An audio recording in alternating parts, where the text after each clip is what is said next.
Ni mkuu wa wilaya Kinondoni Ali Salum Hapi akiwaongoza baadhi ya wananchi wa wilaya yake kushiriki mazoezi ya kukimbia jogging pamoja na yale ya viungo ambayo yamefanyika kwenye viwanja vya Kijitonyama jijini Dar es Salaam. Na hapa Hapi anatoa wito kwa vijana wanaoshiriki mazoezi hayo kujiunga na vikundi vya ulinzi shirikishi. Moja ni kwamba hili lina uhusiano mkubwa na mazoezi, na tunavyo vikundi vingi vya ulinzi shirikishi katika mitaa yetu ya Kinondoni, na kupitia jogging clubs hizi tunaweza sasa kupata vijana wenye nguvu, vijana wenye nidhamu na vijana wenye afya nzuri.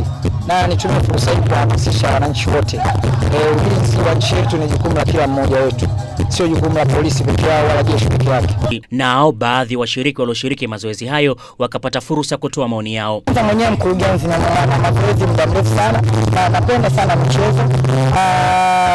Pamoja na hayo yote nikalazimika kufungua na kituo cha mazoezi, na pia nashukuru kupitia Mama Samia, makamu wa rais, kuteua siku rasmi Jumamosi ya pili. Mazoezi mazuri sana. Hakika wengine vikundi vingine tunaungana pamoja. Sana. Mimi ushauri wako?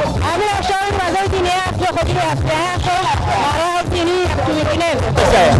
Mazoezi mazuri yanajenga afya, unajua. Ndio tunataka kufanya mazoezi, lakini mazoezi kama hapa tunajenga afya na kama hivyo. Mazoezi kwa ajili ya afya. Mbio hizo zilianzia viwanja vya Kijitonyama kuzunguka barabara ya Sam Nujoma hadi viwanja hivyo vya Kijitonyama na kisha kuendelea na mazoezi ya viungo. Na mtazamaji, kama ambavyo nashuhudia ni baadhi ya wanamichezo wakishiriki michezo namna hii kuhakikisha kwamba viungo vinakuwa imara kwa nani unaungana pamoja na kwamba nimevaa suti lakini muungana nao. Kutoka hapa viwanja vya Kijitonyama.